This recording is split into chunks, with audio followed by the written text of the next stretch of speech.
I caught my wife's 2 a.m. texts with her boss and lover. On speaker, her lover said, "Is the dumbass asleep yet?" So I exposed their affair on my wife's birthday and ended our marriage in front of 45 guests. My name is Marcus Hale, and up until 2:07 a.m. on a Tuesday night that I'll never forget, I was probably the most trusting idiot you'd ever meet. I'm talking about the kind of guy who actually believed his wife when she said she was working late for the third time that week. The kind of moron who never once thought to check her phone, even when it buzzed more than a Vegas slot machine during our movie nights. Hell, I was so naive I probably would have helped her charge the damn thing if she'd asked. But here's the thing about being a trusting fool. Eventually, the universe decides you've had enough blissful ignorance for one lifetime, and it smacks you upside the head with a reality check that hits harder than a freight train carrying nothing but divorce papers and broken dreams. So there I was, dead asleep in what I thought was our happy little suburban paradise, when Isabel's phone started going off like it was receiving emergency broadcasts from NASA. The glow from that screen lit up our bedroom brighter than a Times Square billboard. And let me tell you, after 8 years of marriage, you develop certain instincts about midnight phone buzzing. Most of the time, it's her mom having another one of her crisis moments about whether she remembered to turn off the oven, or maybe her sister drunk texting about her latest dating disaster. But this wasn't that kind of buzzing. This was insistent, repetitive, and had that particular rhythm that screams, somebody really wants to talk to your wife at 2 in the morning. Now, I'm not proud of what I did next, but desperate times call for desperate measures, and my gut was telling me that something was seriously wrong with this picture.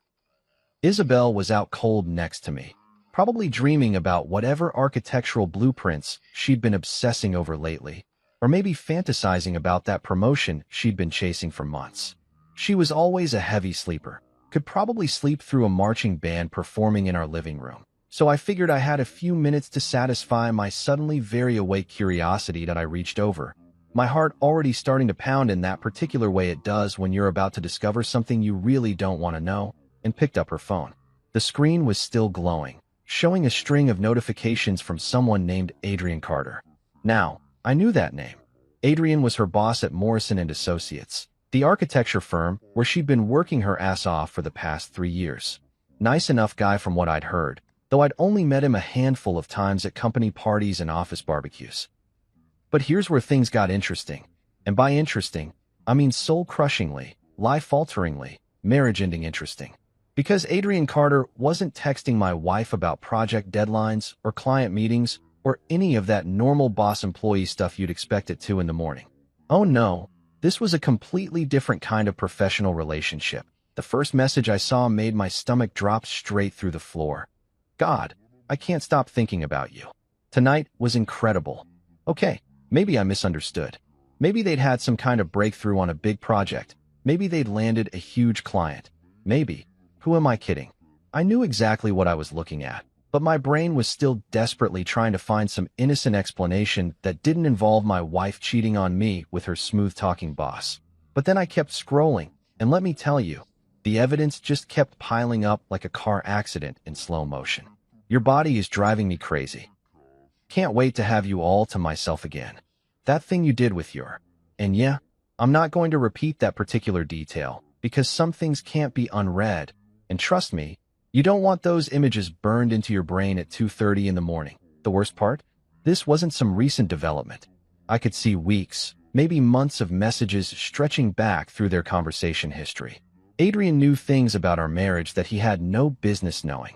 He knew that I'd been working overtime on the Henderson account. He knew about the argument Isabel and I had last week about whose turn it was to take out the garbage.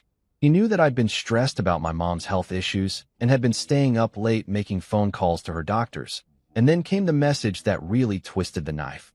Poor Marcus, working so hard to provide for his little family. If only he knew his wife needed something he could never give her. Followed immediately by, "Can't wait to have you again tomorrow night. Same hotel." I sat there in the dark, staring at this glowing screen full of evidence that my marriage was nothing but a lie. And you know what the really crazy part was? I wasn't even surprised. Not really. All those late nights, all those client dinners, all those times she came home smelling like expensive cologne that definitely wasn't mine. Somewhere deep down, I think I'd known something was off. I just hadn't wanted to admit it to myself because acknowledging it would mean admitting that I'd been living in a fantasy for God knows how long. But here's what really got me. The sheer arrogance of it all. They weren't even trying to be subtle. Adrian was calling me a dumbass in text messages to my own wife. They were making jokes about how clueless I was, how easy it was to sneak around behind my back, how I was too wrapped up in work to notice what was happening right under my nose. They were laughing at me, and honestly, that hurt worse than the actual betrayal. As I scrolled through message after message of their little love affair, one thing became crystal clear. This wasn't some spur-of-the-moment mistake or a moment of weakness that got out of hand. This was calculated, deliberate, and had been going on for long enough that they'd developed their own little inside jokes and pet names and secret meeting spots. They had a whole relationship that existed parallel to my marriage, and I'd been completely oblivious to all of it. The phone buzzed again in my hands, and I watched a new message appear. Is the dumbass asleep yet? I've been thinking about last night. God, the way you moved when and that's where I stopped reading, because some things you just can't unsee, and I'd already seen more than enough to understand exactly what kind of situation I was dealing with. I set the phone back down exactly where I'd found it, slipped out of bed, and walked to the bathroom where I proceeded to throw up everything I'd eaten for dinner.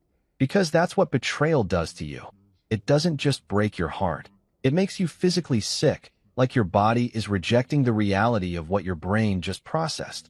And as I sat there on the cold bathroom tile at 2:47 in the morning, one thought kept running through my head. Tomorrow morning, everything was going to change. You know what's funny about catching your wife cheating? And by funny, I mean absolutely soul-crushing and not remotely amusing in any way whatsoever. It's how normal the next morning feels until you remember that your entire life just got blown to smithereens a few hours earlier. I woke up to the smell of coffee brewing and the sound of Isabel humming some Taylor Swift song in the kitchen, acting like she hadn't spent half the night sexting her boss about my apparent stupidity. For a split second, lying there in bed, I almost convinced myself that the whole thing had been some kind of nightmare. Maybe I'd just had too much wine with dinner and dreamed up the whole sordid affair. Maybe my subconscious was just working through some random insecurities about our marriage, and none of it was real. But then I saw her phone on the nightstand, and reality came crashing back down like a piano falling from a 20th-story window that I dragged myself downstairs, trying to figure out how the hell you're supposed to act normal when you've just discovered that your wife thinks you're a clueless moron who deserves to be cheated on. Do you smile and ask about her day? Do you kiss her goodbye and pretend everything's fine?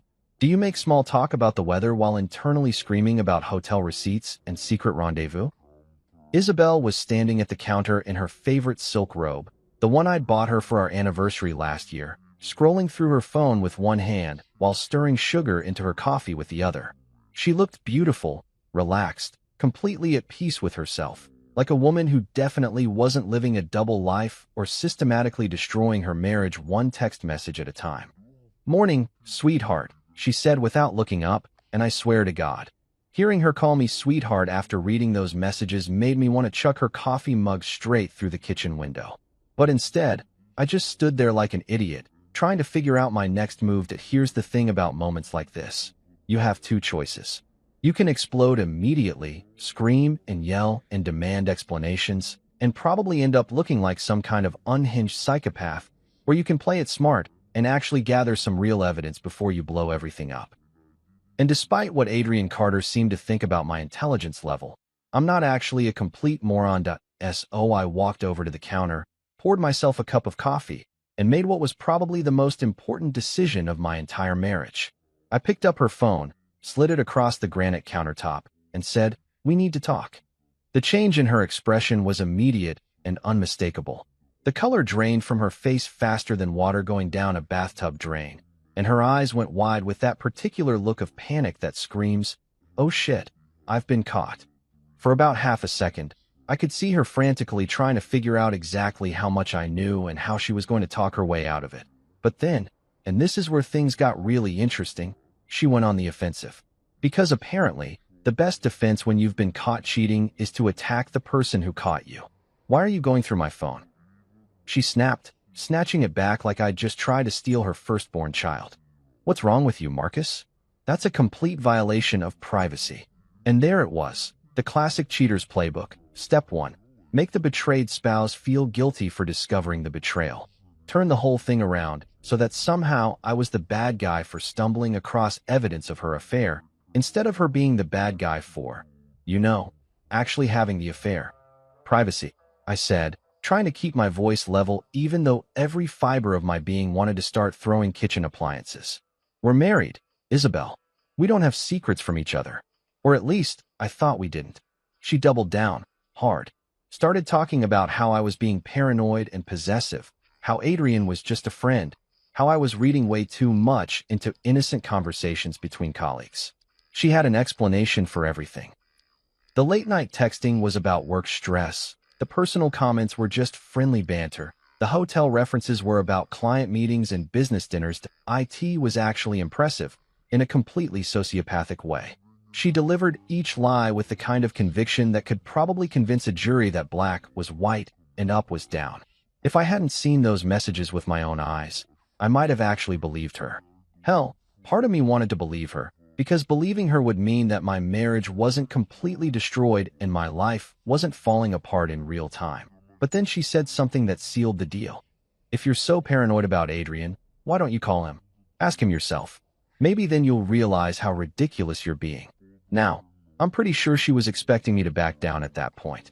Maybe she figured I wouldn't have the balls to actually call her boss, or maybe she thought Adrian was smart enough to cover for her if I did. But what she didn't count on was me calling her bluff immediately and completely. You know what? I said, pulling out my own phone. That's exactly what I'm going to do. I scrolled through my contacts until I found Adrian's number, because yes, I had her boss's phone number, because we'd exchanged information at a few company parties, because that's what normal people do when they meet their spouse's colleagues. I hit the call button and put the phone on speaker, because if we were doing this, we were doing it right. The phone rang twice before Adrian picked up, and his voice came through the speaker with that smooth, confident tone that I'd heard at office parties but had never really paid attention to before. "Hey there, beautiful," he said, and I watched Isabel's face go from pale to completely white. "Is the dumbass asleep yet? I've been thinking about last night all morning. God, the way you felt when I—" The coffee mug slipped from Isabel's hands and shattered on the kitchen tile, sending ceramic shards and hot coffee splashing across the floor. But I barely noticed, because I was too busy listening to my wife's lover describe in vivid detail exactly what they'd been doing while I was working late the night before. "I can't wait to sneak you away again tonight," Adrian continued, completely oblivious to the fact that he was confessing to adultery on speakerphone in my kitchen. "That little hotel we found is perfect. Discreet, private, and far enough from your neighborhood that we don't have to worry about running into anyone who knows you and Marcus." I ended the call and looked at Isabel, who was standing in a puddle of coffee and broken ceramic, staring at me like I'd just performed some kind of dark magic trick. The silence stretched between us for what felt like hours, but was probably only about 30 seconds, and I could practically see her brain working overtime to figure out some way to explain away what we'd both just heard. But what could she say? How do you explain away your lover calling your husband a dumbass and describing your secret hotel rendezvous in explicit detail? How do you spin that into innocent workplace friendship? "Marcus," she finally said, and her voice was shaking now, all the confidence and righteous indignation completely gone. "I can explain." "No," I said, cutting her off. "You really can't." And that's when I realized that my marriage was over. Not because of the affair. I mean, that certainly didn't help, but because of the sheer scope of the deception. This wasn't a mistake or a moment of weakness. This was a calculated, ongoing betrayal that involved mocking me, planning around my schedule, and creating an entire secret life that existed parallel to our marriage. The woman standing in front of me wasn't the person I'd married 8 years ago. Hell, I wasn't even sure I knew who she was anymore. You'd think that getting caught red-handed would be the end of it, right? Like, when your husband calls your lover on speakerphone and said lover immediately starts talking about sneaking you away to secret hotels, most normal people would just throw in the towel and admit defeat. But apparently, Isabel didn't get that memo, because instead of coming clean, she decided to double down on the gaslighting like she was going for some kind of world record in creative bullshit. Standing there in our kitchen, surrounded by coffee-soaked ceramic shards and the smoldering wreckage of our marriage, She looked at me with those big brown eyes that I used to find so beautiful and said, "Marcus, you don't understand. Adrian and I, we're just friends. He's been helping me through a really difficult time." A difficult time. That's what she called it. Like having an affair was some kind of therapeutic intervention instead of, completely destroying our marriage and making a mockery of everything we'd built together over the past 8 years. What difficult time? I asked, genuinely curious to see how deep this rabbit hole of lies was going to go. The difficult time of deciding which hotel to meet your boss at, or the difficult time of figuring out how to hide it from your dumbass husband. She flinched when I used Adrian's word, but she didn't back down. If anything, she seemed to find some kind of second wind, like she'd decided that the best way out of this mess was straight through it. "You've been so distant lately," she said, and I swear to God, she actually managed to make her voice sound hurt and vulnerable, like she was the victim in this situation. "Working all those late nights, stressed about your mother, barely talking to me when you get home." I needed someone to talk to, someone who understood what I was going through. And there it was, somehow, some way, this was all my fault. Because I'd been working hard to pay for our mortgage and her car payments and the vacation to Italy she'd been planning for months. I'd driven her straight into the arms of her sympathetic boss. Because I'd been worried about my mom's health issues and maybe hadn't been the most attentive husband lately, I'd basically forced her to start an affair. The really twisted part was that she almost sold it. She had tears in her eyes. Her voice was shaking with what sounded like genuine emotion. And if I didn't know better, I might have actually started feeling guilty about neglecting my poor, lonely wife who just needed a shoulder to cry on. But here's the thing about gaslighting. Once you know what it looks like, you can't unsee it. And I'd just spent the past hour reading text messages that were definitely not about emotional support, unless emotional support was code for detailed descriptions of sexual positions and plans for future hotel meetings. Emotional support, I repeated, letting the words hang in the air between us. "Is that what we're calling it now?" She nodded eagerly, like she was relieved that I was finally starting to understand. "Yes, exactly. Adrian has been such a good friend to me, helping me work through my feelings about our marriage, giving me advice about how to reconnect with you." I had to give her credit. She was really committing to this story. Most people would have cracked by now, but Isabel was doubling down like her life depended on it. Which, I guess it kind of did. "So when Adrian was texting you about your body driving him crazy," I said, "that was relationship advice. He was just being supportive," she said without missing a beat. "You know how men are? They don't always express their emotions in the most appropriate ways." But his heart was in the right place. And the hotel. We met for dinner a few times to talk about my problems. The hotel has a really nice restaurant. At midnight. The restaurant stays open late. It was like watching a master class in creative fiction, except instead of being impressed, I was starting to feel physically sick again. Because this wasn't just lying. This was a complete rewriting of reality, a systematic attempt to make me question my own sanity and believe that what I'd seen with my own eyes wasn't actually what had happened. But then she said something that really caught my attention. "Marcus, if you really can't trust me, if you really think I'm capable of having an affair, then maybe we need to talk about what that says about our marriage." And boom, there it was. The ultimate gaslighting move. Not only was the affair not her fault, but my reaction to discovering it was actually the real problem. My inability to trust her obvious lies was the thing that was destroying our relationship, not her actual betrayal. That I stood there looking at this woman I'd shared a bed with for 8 years, watching her perform mental gymnastics that would make Olympic athletes jealous, and I realized something important. I wasn't angry anymore. I was fascinated, because this level of deception requires serious skill. You can't just wake up one day and decide to gaslight your spouse this effectively. This was the kind of manipulation that takes practice, refinement, years of honing your craft. Which meant that either Isabel was some kind of natural-born sociopath, or this wasn't the first time she'd lied to me about something major. How many other times had she looked me straight in the eye and told me elaborate stories that were complete fabrications? How many arguments had we had where she'd convinced me that I was the one being unreasonable? How many times had I apologized for things that weren't actually my fault because she'd managed to twist the situation around until I couldn't tell which way was up? "You're right," I said, and I watched her face light up with relief. "Maybe we do need to talk about what this says about our marriage." She nodded enthusiastically, probably thinking she'd successfully talked her way out of the whole mess. I'm so glad you understand. I was starting to worry that you didn't trust me anymore. Oh, I understand perfectly, I said, and something in my tone must have warned her that this conversation wasn't going where she thought it was going. Because her smile faltered just a little bit, here's what I understood. I was married to a woman who was capable of looking me in the eye and lying with such conviction that she almost had me believing that black was white. I was married to someone who could carry on a months-long affair and then, when caught, immediately pivot to making me feel like the bad guy for discovering it. But here's what she didn't understand. I wasn't going to yell, I wasn't going to fight, and I wasn't going to give her any more opportunities to twist this situation around. Because the moment she started gaslighting me instead of coming clean, she'd shown me exactly who she really was. And now that I knew who I was dealing with, I could plan accordingly.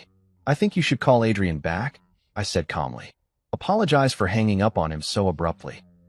Tell him everything's fine, that I bought your story about emotional support and hotel restaurants.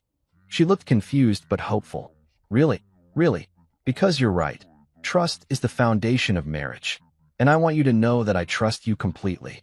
The smile that spread across her face was radiant, triumphant. She thought she'd won. She thought she'd successfully convinced me that my lying eyes and ears were wrong, that her version of reality was the correct one. And I let her think that. Because sometimes the best revenge isn't immediate. Sometimes it's letting your opponent think they've won while you quietly gather the ammunition you need to destroy them completely. My silence scared her more than any shouting match ever could have, but she didn't know that yet. So here's the thing about pretending to believe your cheating wife's ridiculous lies while secretly planning to destroy her entire world. It's harder than it looks. I'm talking about Academy Award-level acting, the kind of performance that deserves a standing ovation and maybe a Lifetime Achievement Award for not strangling someone with your bare hands. For the next week, I became the most understanding, supportive husband in the history of marriage.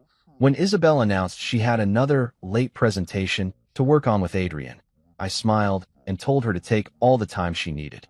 When she came home at midnight smelling like expensive cologne and hotel soap, I asked how the meeting went and nodded sympathetically when she complained about difficult clients.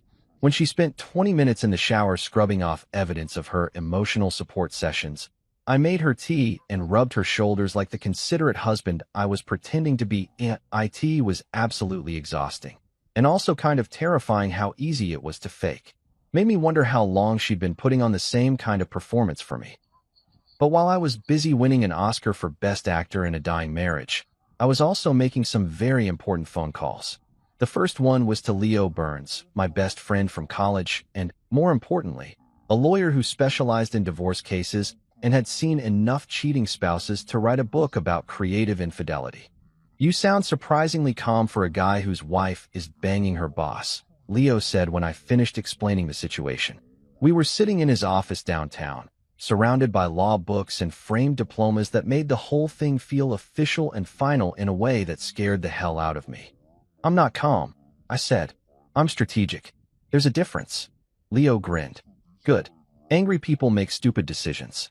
Strategic people make their cheating wives wish they'd never been born. So what's the plan? That was Leo for you. Straight to the point and absolutely ruthless when it came to protecting his friends. We'd been through college together, stood up at each other's weddings, and spent countless nights drinking beer and complaining about life's various injustices. If anyone was going to help me navigate this nightmare, it was him. I need evidence, I said. Real evidence. Documentation that will hold up in court and make it impossible for her to claim this was all some big misunderstanding. Smart man. And lucky for you, I know just the person to help with that. Which is how I ended up meeting Detective Janice Rowe, a private investigator who looked like somebody's sweet grandmother, but talked like a hardened cop who'd seen every type of human garbage the world had to offer. She had silver hair, kind eyes, and the sort of no-nonsense attitude that made you immediately trust her to get the job done. Cheating spouse case? She asked before I'd even finished introducing myself. Let me guess. Wife's having an affair with her boss, you caught them texting, and now you want proof that will stick in divorce court. How did you? Honey, I've been doing this for 23 years. There are only so many ways these stories go. She pulled out a notepad and clicked her pen. Tell me everything, and don't leave out any details, no matter how embarrassing or painful they are. I've heard it all before, and the more I know, the better I can help you. So I told her everything. The 2 a.m. text messages, the phone call with Adrian, Isabel's gaslighting masterclass, my decision to play dumb while gathering evidence. Janice took notes the whole time, occasionally asking clarifying questions or making little humming sounds that could have meant anything. Your wife's sloppy, she said when I finished. Amateur hour, really.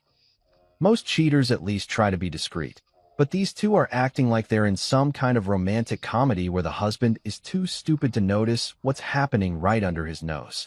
So you can help? Oh, honey, I can do way better than help. I can give you enough evidence to bury both of them so deep they'll need archaeological equipment to dig their way out. The plan was simple but thorough. Janice would get phone records for both Isabel and Adrian, documenting the frequency and timing of their calls and texts. She'd track their credit card usage to identify hotel bills, restaurant charges, and any other evidence of their secret meetings. She'd follow them during their work sessions and document exactly where they went and how long they stayed. The goal, she explained, is to create a timeline that's so detailed and comprehensive that there's no possible way for them to explain it away. We want dates, times, locations, receipts, photographs, everything. How long will it take? Give me 2 weeks. Maybe less if they're as careless as they seem to be. 2 weeks. That was how long I had to keep up the charade, pretending to believe Isabel's lies while Janice systematically documented every detail of her betrayal. 2 weeks of smiling and nodding and acting like the trusting husband while secretly building the case that would end our marriage. The hardest part wasn't the lying, it was the intimacy. Because Isabel, thinking she'd successfully fooled me, became more affectionate than she'd been in months. She'd curl up next to me on the couch while watching TV, her head on my shoulder, and I'd have to resist the urge to push her away. She'd kiss me goodbye in the morning before heading off to work, and I'd have to kiss her back and tell her to have a good day, knowing she was going to spend her lunch break in a hotel room with Adrian. The worst was when she started talking about our future again. Plans for remodeling the kitchen, ideas for vacation destinations, even mentions of maybe starting a family soon. She'd gotten so comfortable with her double life that she was making long-term plans with both me and her lover, apparently without seeing any contradiction in that. I feel like we're in such a good place right now, she said one night, snuggled up against me in bed. Like we've worked through whatever rough patch we were going through and come out stronger on the other side. I made some non-committal noise and stroked her hair, all while thinking about the fact that she'd spent 3 hours that afternoon in room 412 at the Marriott downtown. Janice had the photos to prove it. Isabel and Adrian walking into the hotel hand in hand, Adrian's arm around her waist like they were some kind of legitimate couple instead of two people systematically destroying 2 marriages. I love you so much, Marcus, Isabel whispered into the darkness. I know I haven't always been the best wife, but I want you to know that you mean everything to me. And that's when I realized that she actually believed what she was saying. In her mind, somehow, she'd managed to compartmentalize the affair so completely that it didn't contradict her feelings for me. She could spend her afternoons having sex with Adrian and her evenings cuddling with me. And in her twisted logic, both relationships were equally valid and meaningful. It was either the most sophisticated form of self-deception I'd ever witnessed, or she was genuinely sociopathic. Either way, it made what I was planning to do a lot easier. I love you too, I whispered back, and managed to sound like I meant it. 3 days later, Janice called with an update that exceeded even my expectations. I've got enough evidence to convict them of adultery in a court of law, she said. Phone records showing hundreds of calls and texts over the past 6 months. Hotel receipts totaling over $3,000.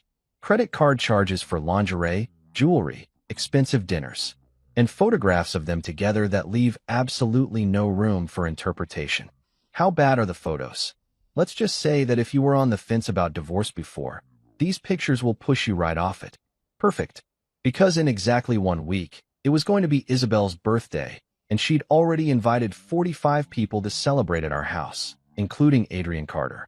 There's something deeply satisfying about planning the perfect revenge, especially when your target keeps digging their own grave deeper with every passing day.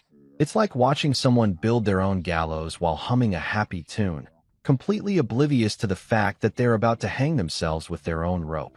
Isabel was practically bouncing off the walls with excitement about her birthday party. She'd been planning this thing for weeks, sending out invitations, coordinating the catering, obsessing over the guest list like she was organizing a state dinner instead of a backyard barbecue for 45 people. She wanted everything to be perfect, which was ironic considering her life was about to become the exact opposite of perfect in the most spectacular way possible. "I can't believe we're actually doing this," she said, sprawled across our bed with her laptop, updating the guest list for probably the 15th time that week. "It feels like forever since we've had a real party. I'm so excited for everyone to see how happy we are. How happy we are." That's what she said, with a completely straight face, while simultaneously texting Adrian about their plans to meet at the hotel after her birthday dinner. The cognitive dissonance was honestly impressive, like watching someone play chess against themselves and somehow managing to lose. "It's going to be amazing," I agreed, sitting next to her and pretending to care about seating arrangements while mentally reviewing the checklist Leo and I had put together. "Who's confirmed so far?" She scrolled through the responses with the enthusiasm of a kid on Christmas morning. "Mom and Dad, obviously. Sarah and Tom from work. The Johnsons from next door. Most of my college friends. And Adrian said he'll definitely be there, which is great because I really want him to meet more of our friends. Adrian Carter, attending the party where I was going to expose his affair with the guest of honor. The man had balls, I'll give him that. Either that, or he was genuinely stupid enough to think he could sit at my dinner table, eat my food, and make small talk with my family while secretly planning to screw my wife later that night." "Perfect," I said. "The more the merrier." What Isabel didn't know was that I'd been doing some guest list management of my own. While she was busy coordinating appetizers and playlist selections, I was making a very special phone call to someone who deserved to know exactly what her husband had been up to during his late work meetings. Finding Adrian's wife hadn't been difficult. Janice had provided me with enough personal information to track down Linda Carter, a kindergarten teacher who posted adorable pictures of her students' artwork on social media and seemed to genuinely believe that her husband was working overtime to secure their financial future. She had no idea that his idea of securing their future involved spending thousands of dollars on hotel rooms and gifts for his mistress. The phone call was one of the hardest things I'd ever had to do. How do you tell a complete stranger that their spouse is cheating? How do you destroy someone's world over the phone and then invite them to watch the whole thing blow up in person? "Mrs. Carter, my name is Marcus Hale. I'm married to Isabel Hale, who works with your husband at Morrison & Associates." I took a deep breath and jumped off the cliff. "I'm calling because I have some information about Adrian that I think you need to know." The silence on the other end lasted so long that I started to wonder if she'd hung up. When she finally spoke, her voice was barely above a whisper. "How long?" "At least 6 months that I can prove. Probably longer." Another silence, and then I knew something was wrong. "He's been so distant lately, working such long hours." I kept telling myself I was being paranoid, but she trailed off, and I could hear her crying softly. "I'm sorry," I said, and I meant it. "I know this is horrible news, and I wish I didn't have to be the one telling you. But you deserve to know the truth. What are you going to do?" That was the million-dollar question. I could have handled this quietly, filed for divorce, split our assets, and moved on with my life like a civilized adult. Most people would have taken the high road, kept their dignity intact, and dealt with the whole mess behind closed doors, but I wasn't feeling particularly civilized. "My wife is having a birthday party this Saturday," I said. "Adrian is invited, along with about 44 other people. I'm planning to expose the affair in front of everyone." "Jesus," Linda breathed. That's brutal. They made a fool of me for months," I said. Laughed about how stupid I was, joked about how easy it was to sneak around behind my back. "They want to treat me like an idiot? Fine, but they're going to pay for it publicly. What do you want from me?" "I want you to be there. I want Adrian to see your face when the truth comes out. I want him to know that his actions have consequences that extend beyond just my marriage." She was quiet for a long moment, and I could practically hear her weighing the options. Stay home and deal with this privately, or show up to watch her husband's affair get exposed in front of a crowd of strangers. What time should I be there? God, I liked this woman already. The rest of the week passed in a blur of party preparations and secret planning sessions. While Isabel obsessed over centerpieces and appetizer platters, Leo and I finalized the legal documents. While she coordinated with the caterer about dietary restrictions, Janice organized the evidence into neat manila folders that would be impossible to ignore or explain away. The plan was simple but devastating. I'd wait until after dinner, when everyone was relaxed and happy, gathered around for the traditional birthday toast. Then, instead of the usual speech about how wonderful my wife was, I'd present the evidence of her affair to our family, friends, and colleagues. I'd hand out copies of the hotel receipts, the phone records, and yes, the photographs. I'd make sure everyone understood exactly what kind of person they'd been celebrating. "You sure you want to do this?" Leo asked during one of our final planning sessions. "Once you pull this trigger, there's no going back. This isn't just ending your marriage, it's nuking it from orbit." "She nuked it first," I said. "I'm just making sure everyone can see the crater." The really beautiful part was how perfectly Isabel was setting herself up for the fall. She'd invited everyone who mattered to her, her parents, her siblings, her closest friends, her work colleagues. She'd chosen to celebrate her birthday at our house, in the space we'd built together, surrounded by the life we'd created. She wanted to show off how happy and successful and loved she was. Instead, she was going to find out what it felt like to be publicly humiliated by the person who was supposed to love her most. She was going to watch her reputation crumble in real time, in front of everyone whose opinion she cared about. And the cherry on top? Adrian would be sitting right there, watching his mistress get destroyed while his own wife stared at him from across the room, knowing exactly what kind of man she'd married. "It's going to be ugly," Leo warned. "Good," I said. "It should be ugly. What they did was ugly, and they should have to face the consequences in an equally ugly way." 2 days before the party, Isabel found me in the kitchen going over the final head count for the caterer. 45 people, she said, wrapping her arms around me from behind. "Can you believe it? 45 people who love us enough to come celebrate with us on a Saturday night. It's going to be unforgettable," I said, and for once, I wasn't lying. "I love you so much, Marcus. Thank you for being the most amazing husband in the world." I turned around and kissed her, tasting the lie on her lips, knowing it would be the last kiss we'd ever share as husband and wife. "Happy birthday, sweetheart," I said. "I can't wait to give you your present." Saturday arrived like Christmas morning. If Christmas morning involved planning the systematic destruction of your marriage in front of half the neighborhood. I woke up at 6:30, which was pretty impressive considering I'd barely slept for the past 3 nights. Every time I closed my eyes, I kept rehearsing different versions of what I was going to say, how I was going to present the evidence, what Isabel's face would look like when she realized her perfect little world was about to collapse like a house of cards in a hurricane. Isabel was already up, standing in front of our bedroom mirror in her silk bathrobe, applying makeup with the kind of precision usually reserved for brain surgery. She'd been getting ready for this party like she was preparing for the Met Gala, trying on different outfits, experimenting with hairstyles, obsessing over every detail of her appearance. She wanted to look perfect for her big day, which was tragically ironic considering how imperfect everything was about to become. "How do I look?" she asked, turning to show me the final result. She was wearing a midnight blue dress that hugged her curves in all the right places, paired with the diamond earrings I'd bought her for our 5th anniversary. Her hair was styled in loose waves that cascaded over her shoulders, and her makeup was flawless, the kind of effortless beauty that actually takes 2 hours to achieve. She looked absolutely stunning, which somehow made what I was about to do both easier and harder at the same time. "You look beautiful," I said, and meant it. Because she did look beautiful, even though she was also a lying, cheating sociopath who'd been systematically destroying our marriage for months. Funny how those two things can coexist in the same person. "I'm so excited," she said, practically bouncing on her toes. "I keep thinking about how perfect everything's going to be. All our favorite people in one place, celebrating together. It's like a dream come true.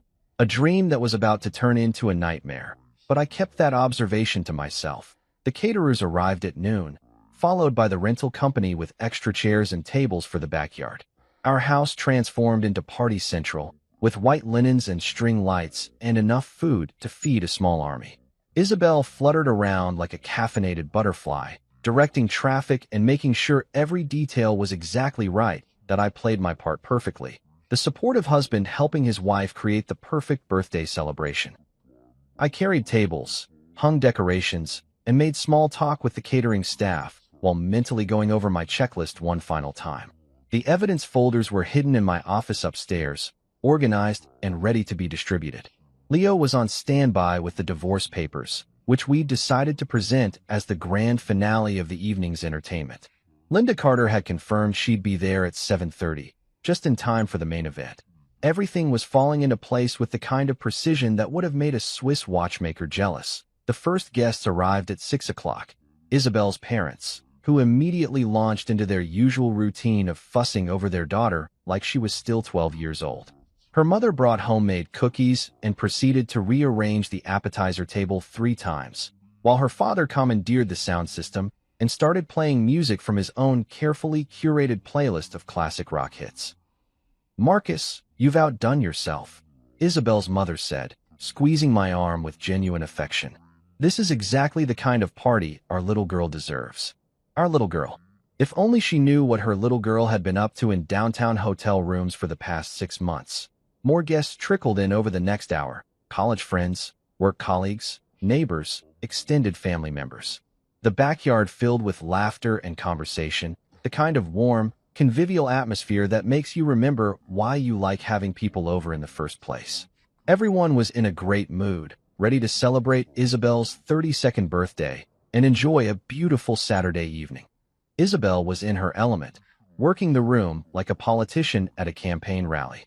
She hugged everyone who walked through the door, complimented the women on their outfits, asked about people's kids and jobs and vacation plans. She was charming and gracious and genuinely delighted to see everyone, playing the role of perfect hostess with the kind of natural charisma that had made me fall in love with her in the first place. That IT was almost enough to make me forget why I was planning to destroy her life in front of all these people. Almost.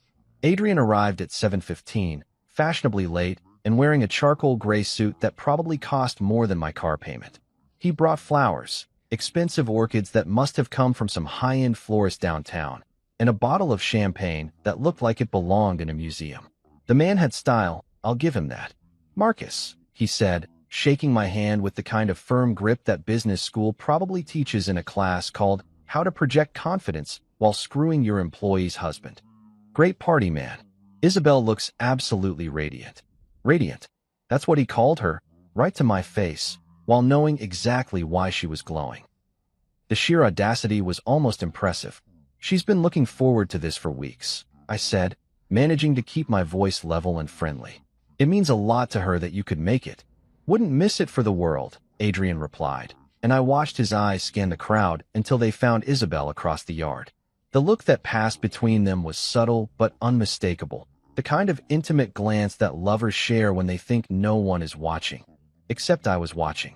I was watching everything to AT728. I spotted Linda Carter walking up our front walkway, and I have to admit, I was impressed by her composure. She looked nervous but determined, like someone who'd made a difficult decision and was seeing it through no matter what. She was dressed simply but elegantly in a black sundress, and she carried herself with the kind of quiet dignity that suggested she was stronger than her kindergarten teacher exterior might imply. I intercepted her at the front door before she could ring the bell. "Linda, Marcus." She nodded once, her jaw set with grim determination. "Is he here?" "He's here. Are you ready for this?" She took a deep breath and squared her shoulders. "I've been ready since Tuesday." "Perfect."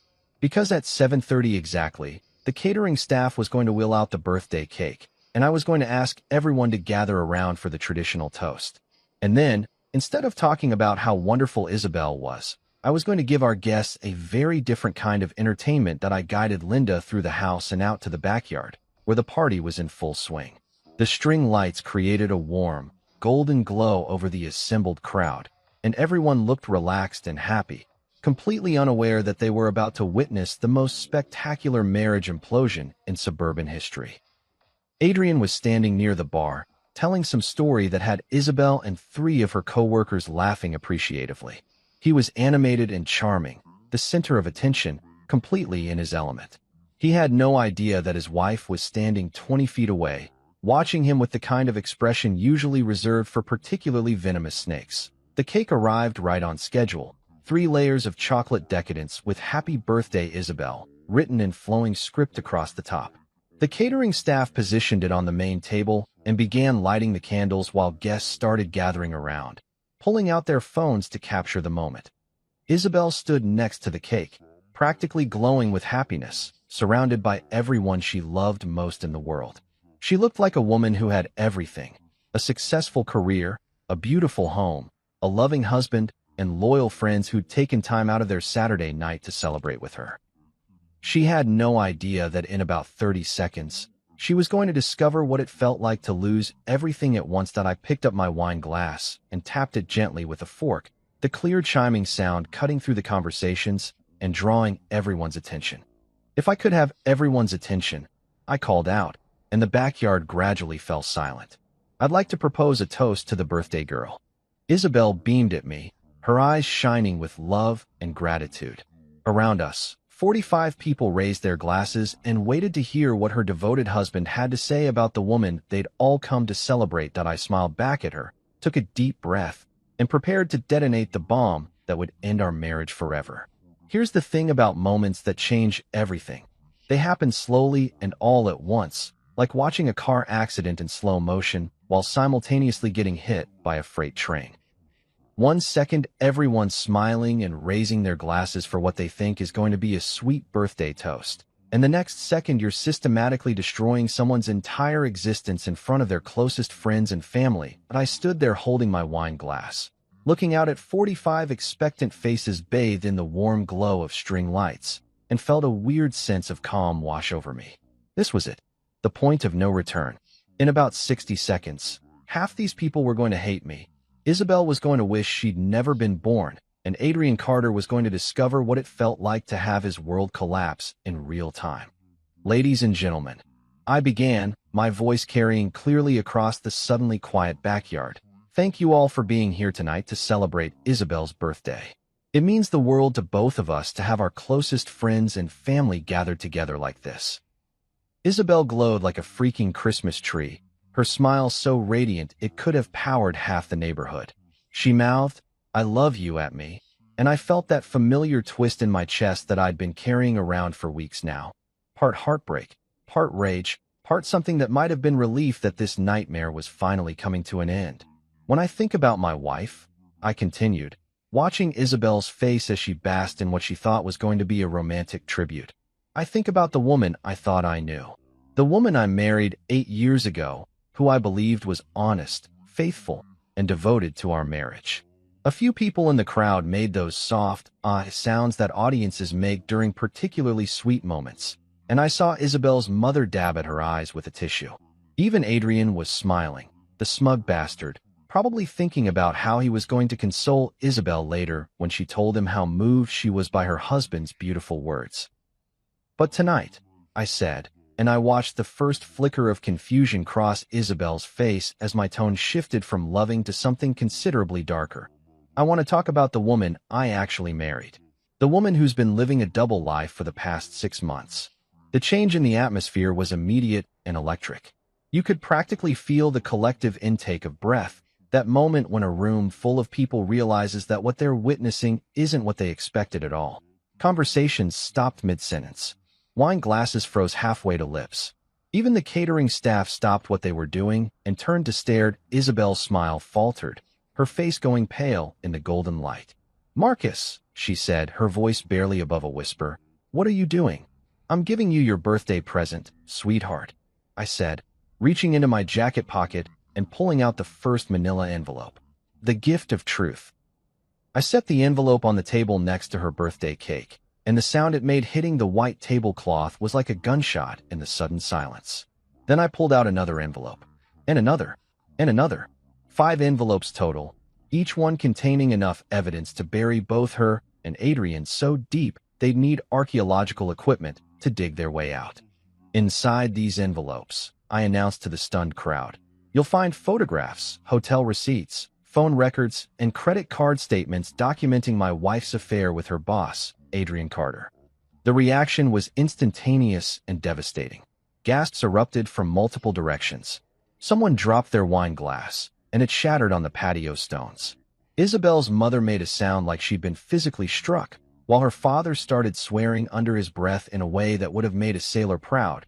But the best reaction, and by best, I mean most satisfying in a deeply vindictive way, came from Adrian himself. The man went from smug confidence to absolute panic in about half a second, his face draining of color so fast I briefly worried he might actually pass out right there on my lawn. He started looking around frantically, probably searching for the nearest exit, when his eyes landed on someone standing near the back of the crowd, Linda Carter, his wife. The kindergarten teacher who'd spent the last week planning exactly what she was going to say to her cheating husband when this moment arrived. "Adrian," she called out, her voice cutting through the chaos like a blade. "I think we need to talk." If Adrian had looked panicked before, now he looked like a man staring into the abyss. His mouth opened and closed a few times, but no words came out. Apparently, all that smooth-talking confidence he'd displayed while seducing my wife had completely abandoned him now that he was facing the consequences of his actions. Meanwhile, Isabel was still standing next to her birthday cake, frozen in place like a deer caught in headlights. The woman who'd spent months gaslighting me and spinning elaborate lies was suddenly speechless, unable to come up with a single explanation for the evidence sitting right there on the table. "Marcus, please," she finally managed, her voice shaking. "Can we talk about this privately? This isn't. We don't need to do this in front of everyone." "Oh, but we do," I said, opening the first envelope and pulling out a stack of photographs that Janice had taken over the past 2 weeks. "See, you made me look like a fool for months. You laughed about how stupid I was, joked about how easy it was to sneak around behind my back.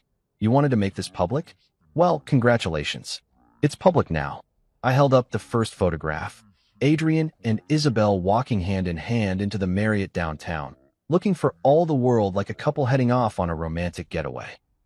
Then the second photo, them kissing in the hotel parking lot. Then the third, well, let's just say it left very little to the imagination about what they'd been doing in room 412 that the crowd's reaction was like watching dominoes fall. Some people turned away in embarrassment. Others pulled out their phones, probably already composing text messages to friends who weren't there. Isabel's college roommate started crying.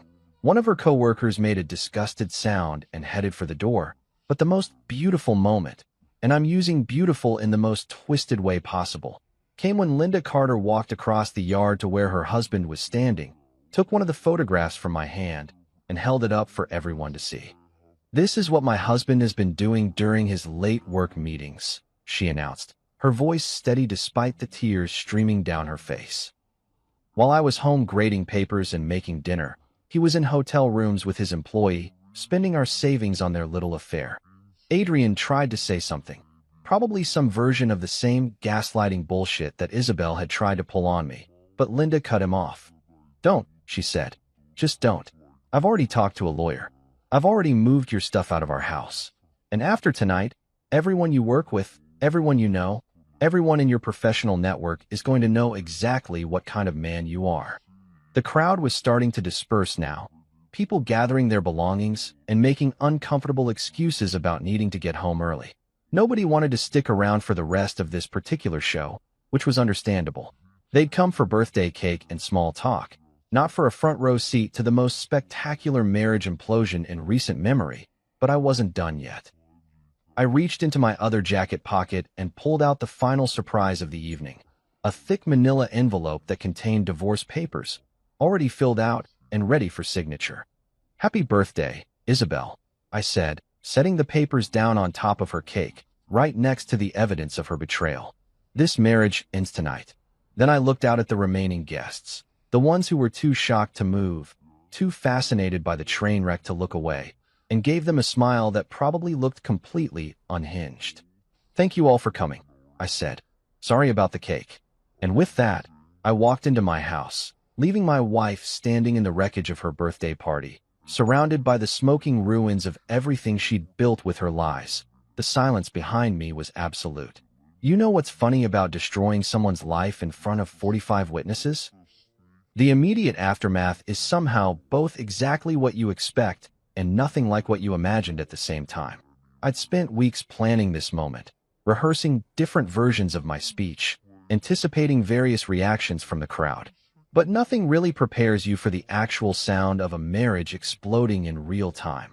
The gasps, the whispers, the uncomfortable shuffling of feet, as people try to figure out whether they should stay and gawk or run for the exits like their asses are on fire. And I made it about 10 feet into the house before the chaos really erupted behind me. Through the sliding glass door, I could hear Isabel's voice rising to a pitch that probably had dogs barking 3 neighborhoods over, trying to explain away photographic evidence of her infidelity like she was defending her doctoral thesis on creative excuses. "Those pictures are taken out of context," she was saying, her voice cracking with desperation. "Adrian and I were working on a project together.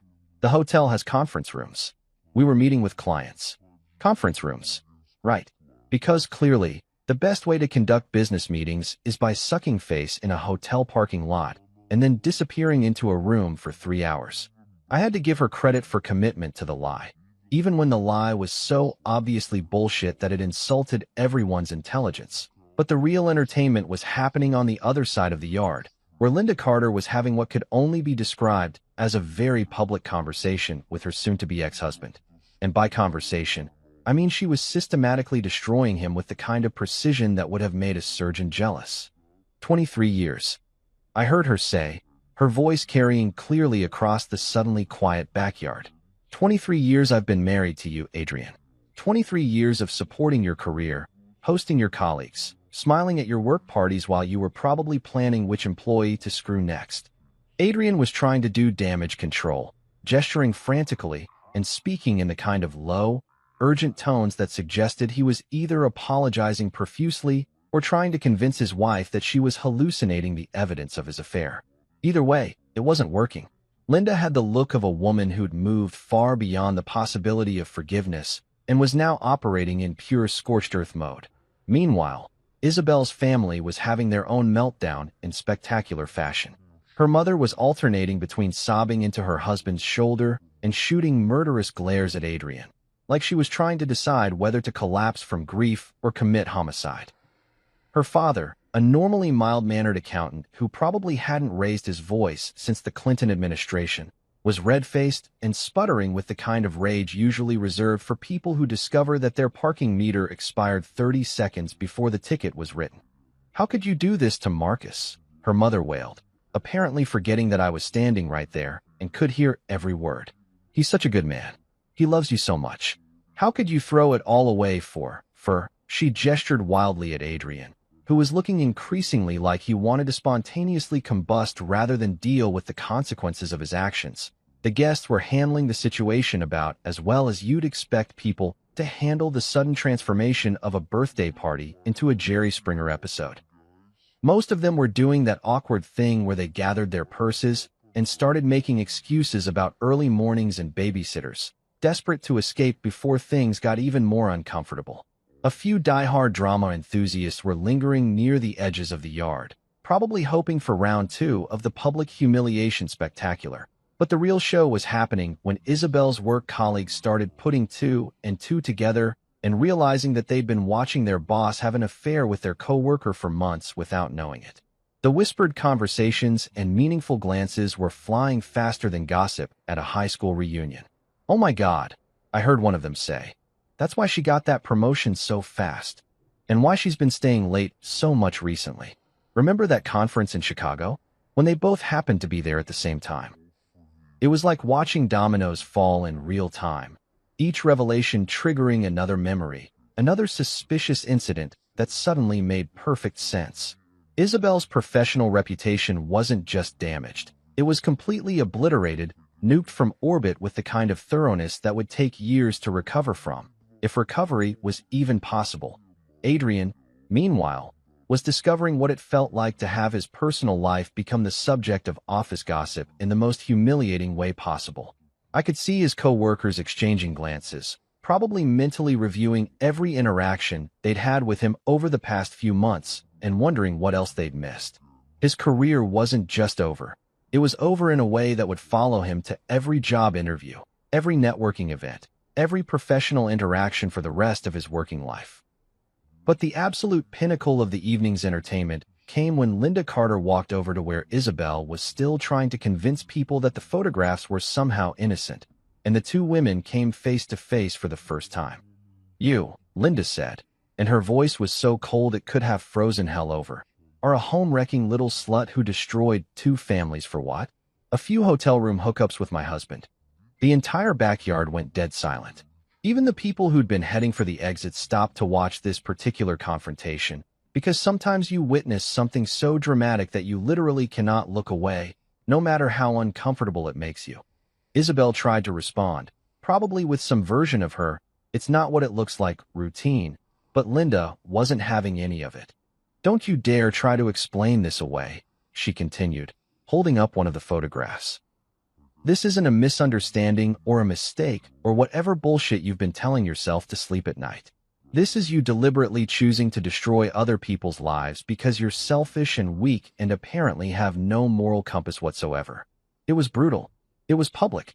It was exactly what both of them deserved." Adrian finally found his voice and tried to step in, probably thinking he could somehow salvage the situation or at least prevent his wife from saying anything else that would make tomorrow's inevitable office gossip even more damaging. "Linda, please," he said. "Let's talk about this at home. Privately." She turned on him with the kind of fury that would have made a hurricane look like a gentle breeze. "Privately?" She laughed, and it was not a pleasant sound. "You want to talk about this privately? You should have thought about privacy before you decided to have an affair, Adrian. You should have thought about privacy before you spent our anniversary money on hotel rooms with your employee. You should have thought about privacy before you made me look like a fool in front of everyone we know." Then she did something that I'll remember for the rest of my life. She slapped him. Hard. The sound echoed across the backyard like a gunshot, and Adrian stumbled backward, his hand flying to his cheek with a look of absolute shock. The crowd that was left erupted in a mixture of gasps and what sounded suspiciously like a few people trying not to applaud. Even some of the people who'd been heading for the exits turned around to see what had happened. 23 years, Linda said again, shaking her head sadly. 23 years wasted on a man who turned out to be nothing but a lying, cheating piece of garbage. And with that, she walked away, leaving Adrian standing there holding his face while 40-some witnesses absorbed the fact that they'd just watched a kindergarten teacher deliver the most devastating public humiliation in recent memory. The party was officially over. The thing about nuclear explosions is that they don't just destroy everything in the immediate blast radius. They leave behind radiation that contaminates the area for decades afterward. That's basically what happened to Isabel and Adrian's lives in the weeks following what everyone was calling the birthday party massacre.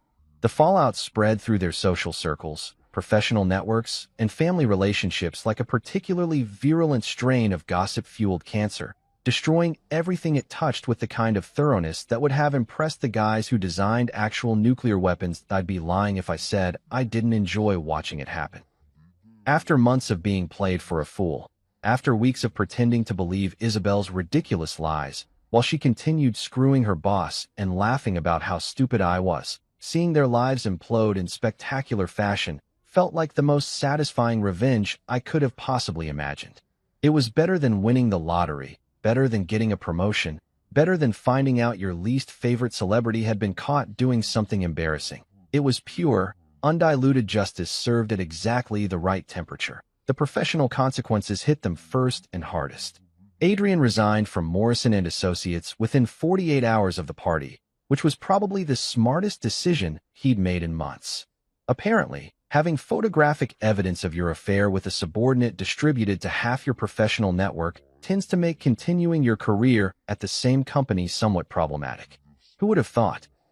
But resignation was just the beginning of his problems. Word traveled fast in the architectural community, and within a week, everyone in the industry knew exactly why Adrian Carter had suddenly become available for new opportunities. Job interviews became exercises in explaining why prospective employers should overlook his recent tendency toward spectacularly poor judgment and catastrophic decision-making. Spoiler alert, most of them weren't interested in taking that particular risk. Isabel's situation was somehow even worse. She couldn't exactly resign from the firm without an explanation, and staying meant facing her colleagues every single day while they whispered about her relationship with their former boss. The woman who'd once been the rising star of the company, the one everyone predicted would make partner within 5 years, suddenly found herself treated like she had some kind of contagious disease that could be transmitted through casual conversation. Her work started suffering almost immediately. Clients who'd specifically requested her for projects began asking for different architects. Colleagues who'd once sought out her opinions on design challenges suddenly found reasons to consult with other team members. The promotion she'd been chasing for months, the one she'd claimed was so stressful that she needed Adrian's emotional support to cope with it, evaporated faster than morning dew in the desert. But the professional fallout was nothing compared to what happened to their personal relationships.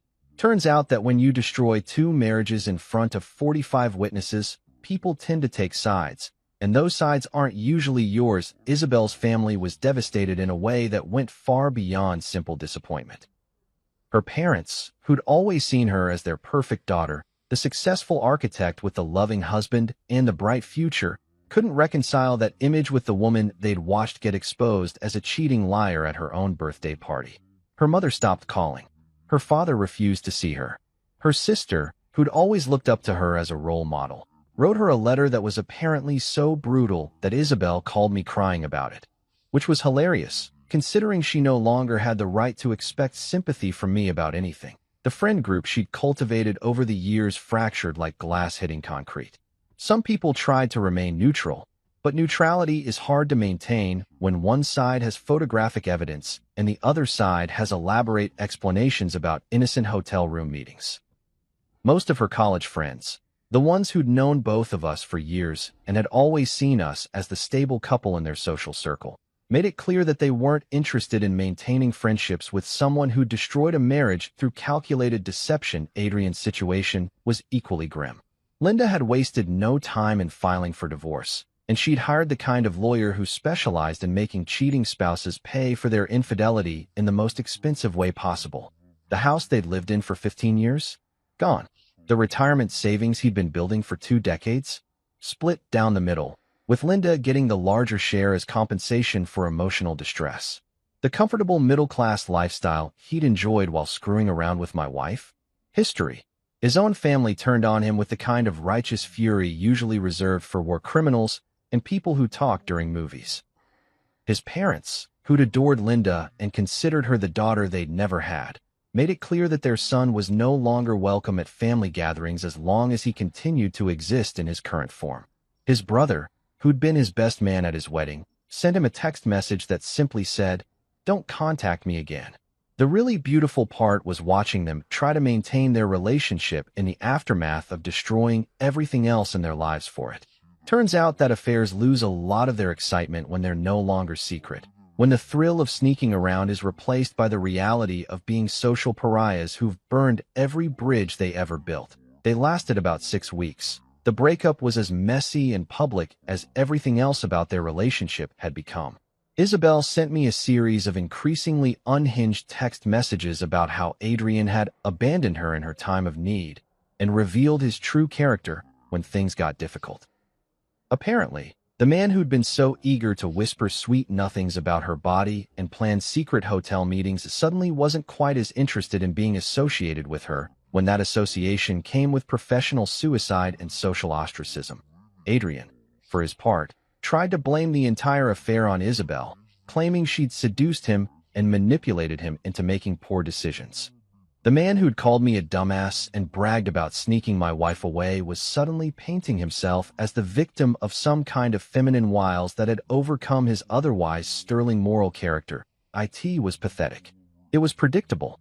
It was exactly what both of them deserved. The divorce proceedings moved faster than I'd expected, mostly because Leo had done such a thorough job of documenting Isabel's infidelity that she didn't have much room to argue about asset division or spousal support. The prenup we'd signed before getting married, which I'd insisted on over her objections, turned out to be worth its weight in gold. She got to keep her car and her personal belongings. Everything else, the house, the savings accounts, the investment portfolio, stayed with me. She tried to contest it, of course, hired her own lawyer and attempted to argue that she deserved half of everything because she'd contributed to the marriage and deserved consideration for her emotional investment. But it's hard to make a case for emotional investment when there's photographic evidence of you investing your emotions in someone else's hotel room. The final decree was signed on a Tuesday morning in October, exactly 4 months and 12 days after her birthday party. I walked out of the courthouse a free man, legally and officially divorced from the woman who'd spent months systematically lying to me while screwing her boss and laughing about how easy it was to fool me. It felt like the first day of the rest of my life. You know what nobody tells you about revenge? It's like eating a really expensive meal at a 5-star restaurant. Absolutely satisfying while it's happening, but afterward you're left with this weird, empty feeling, like you've consumed something that was supposed to fill you up but somehow didn't. Don't get me wrong. Watching Isabel and Adrian's lives implode in spectacular fashion was everything I'd hoped it would be and more. But once the dust settled and the divorce papers were signed and the last of the gossip died down, I found myself sitting in my empty house wondering what the hell I was supposed to do next. The house felt different without her stuff in it. Not better or worse, exactly, just different. Like when you rearrange furniture and can't quite figure out why the room feels off until you realize the couch is facing the wrong direction. For weeks after she moved out, I kept expecting to hear her humming in the kitchen or find her shoes by the front door or wake up to the sound of her phone buzzing with messages from her lover. The silence was both peaceful and unsettling, like wearing a perfectly fitted suit that you're not quite sure looks right on you. I went through what I guess you'd call an adjustment period, which is a polite way of saying I spent about 3 months acting like a recently divorced guy who wasn't entirely sure how to be a human being anymore. I ate cereal for dinner more often than any self-respecting adult should. I binged Netflix series about serial killers and true crime documentaries, probably because hearing about other people's dramatic life implosions made my own situation seem relatively tame. I reorganized my closet 4 times and seriously considered getting a dog before remembering that I'd never been particularly good at keeping plants alive, let alone actually